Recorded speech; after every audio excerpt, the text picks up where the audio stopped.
Hello, and welcome to the This Happened Today in History podcast. I am your host, Mr. Miller. This podcast will cover a number of topics that happened on this date in history. Please visit the podcast webpage at thishappenedtoday.buzzsprout.com. There you can download the notes page, which will help you organize the information as well as develop your own ideas on how these events change the world around us. If you're interested in hearing more, please consider subscribing so you will not miss out on what happens tomorrow in history. Today is June 9th. In 1934, this marked one of the most loved cartoon characters, Donald Duck's maiden theatrical appearance in Walt Disney's The Wise Little Hen. The Wise Little Hen plot has the hen seeking assistance to plant corn in the winter, but Peter Pig and Donald Duck make excuses to avoid the labor. The Silly Symphony cartoon short was based on an American fable called The Little Red Hen, a story that talks about the importance of hard work. The much-loved and immensely popular feathered fowl, Donald Duck, made its first appearance in the 7-minute-long tale in his trademark sailor shirt, cap, and bow tie. What drew fans to this popular cartoon character is his charismatic, quirky tone, irascible yet adorable, mischievous, bragging demeanor, Donald's yellow-orange billed mouth, lively, happy-go-lucky nature, and hardly intelligible speech made him an instant hit.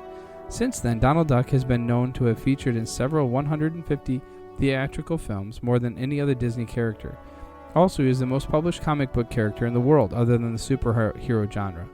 Did you know that this anthropomorphic white duck cartoon adorns the Hollywood Walk of Fame, as he earned much coveted star there?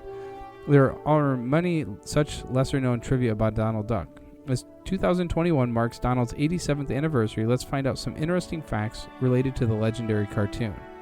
United Artists, the distributor of the film,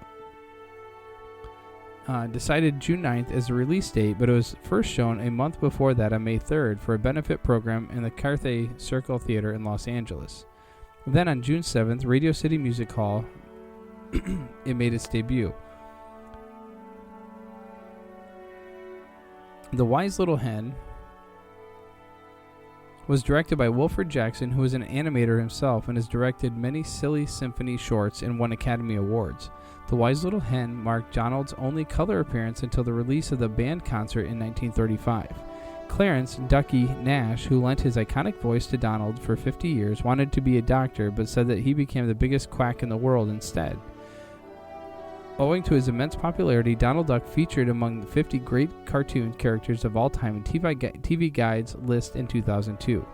During the period from September 16th to December 16th, 1934, the Silly Symphony Sunday comic strip published a 3-month-long adaptation of The Wise Little Hen, The Silly Symphony, Disney, Donald Duck, The Wise Little Hen cartoon.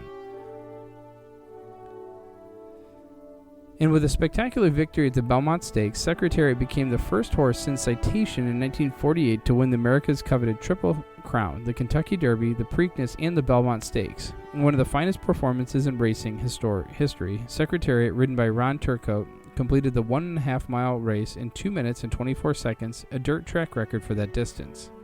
Secretariat was born in the Meadows Stables in Doswell, Virginia, on March 30th, 1970. He was sired by Bold Ruler, the 1957 Preakness winner, and foaled by Something Royal, which came from a thoroughbred line known for its stamina. An attractive chestnut colt, he grew to over 16 hands high and was at 2 years the size of a 3-year-old.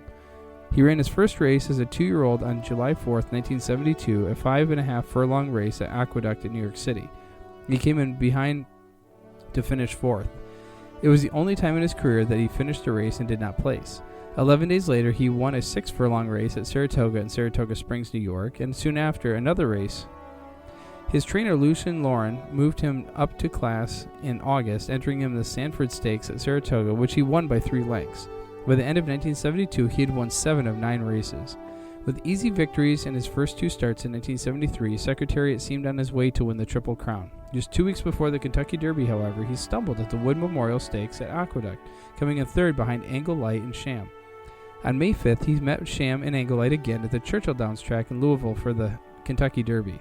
Secretariat, a 3-2 favorite, broke from near back of the pack to win that 1.25-mile race in a record 1 minute and 59 2/5 of a second.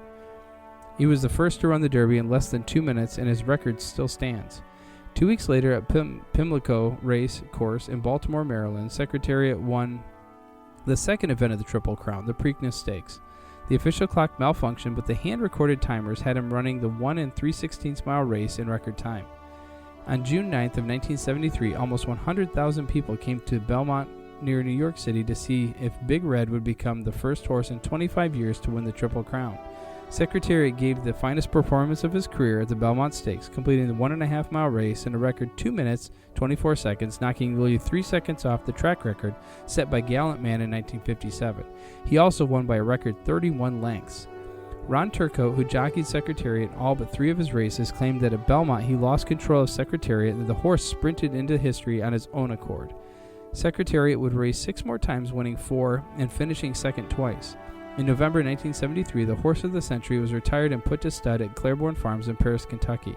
Among his notable offspring is the 1988 Preakness and Belmont winner, Risen Star. Secretariat was euthanized in 1989 after falling ill. An autopsy showed that his heart was 2.5 times larger than that of an average horse, which may have contributed to his extraordinary racing abilities. In 1999, ESPN ranked Secretariat number 35 in its list of the top 50 North American athletes of the 20th century, the only non-human on that list. And finally, in 1958, Queen Elizabeth II opened Gatwick Airport and became the first airport in the world to combine air, road, and train travel in one close-knit single unit. The £7.8 million construction project transformed Gatwick into a global travel hub. Taking over 2.5 years to complete and marking a new beginning for air travel in the UK, it became the first airport in the world to have a direct railway link, allowing passengers to enjoy a seamless journey from the moment their travel started. Increased passenger demand in the more modern age of air travel, with the introduction of aircraft like the jumbo Boeing 747-400, required 3 runway extensions in 1964, 1970, and 1973. The latter enabled non-stop flights from the U.S. West Coast to begin. With an ever-increasing number of passenger planes arriving daily, Gatwick opened its new control tower in 1984, which at the time of completion was the tallest in the UK. In the same year, Gatwick Express was launched, further cementing Gatwick's position as an accessible and leading destination for global travel. In 1988, the Queen returned to open the £200 million North Terminal, which in turn saw the main terminal renamed as the South. Just 10 years later, a 4th runway extension was required, with the EasyJet's residence at the airport starting the following year in 1999. The 90s began with extensions to both the North and South terminals totaling about £60 million. This was followed by Gatwick building the biggest air passenger bridge in the world, which totals 194 meters in length. In 2012, the new owners, Global Infrastructure Partners, or GIP, announced a £2.5 billion investment program, further increasing Gatwick's standing as a world-leading airport. That year also saw the Emirates start its scheduled A380 service at Gatwick, making it one of the very few airports at the time that could accommodate the next generation of passenger airplanes. 4 years later, in 2016, Gatwick opened the largest self-service bag drop zone. Unmatched in size, innovation, and ambition, this highlighted Gatwick's commitment to putting passengers at the heart of its operation by dramatically reducing queues. Finally came the big move. Last year saw EasyJet, British Airways, and Virgin Atlantic all swap terminals in just 72 hours as part of the biggest operational reshuffle in Gatwick history. Discussing the anniversary, Andy Poole, head of terminal operations at Gatwick, said, "Throughout its history, Gatwick has remained at the forefront of innovation, investing billions over the years to ensure that we are constantly pushing the boundaries and delivering the best possible experience for our passengers. It has been an unbelievable 60 years at Gatwick, and we have had a magnificent impact in making air travel accessible to millions of people. Now, as we move into our 7th decade, we look ahead to continuing our success story with more global connections regularly being added to our thriving route network and more pioneering solutions being provided to enhance the passenger experience." You have been listening to the This Happened Today in History podcast. I thank you for listening, and I hope that you have enjoyed learning about historical events from the past. Thank you to the following websites for their information regarding today's topics: ThePeopleHistory.com, Donald Duck at News18.com, Secretariat, the Triple Crown winner at History.com, and Gatwick Airport opens at sussexexpress.co.uk. The music used as the background track for this podcast is Americana, created by Kevin MacLeod on Incompetech.com. If you enjoyed this information and would like to hear more, please consider subscribing, as this will keep the historical events in your feed in the morning for each day. I hope you have a great day.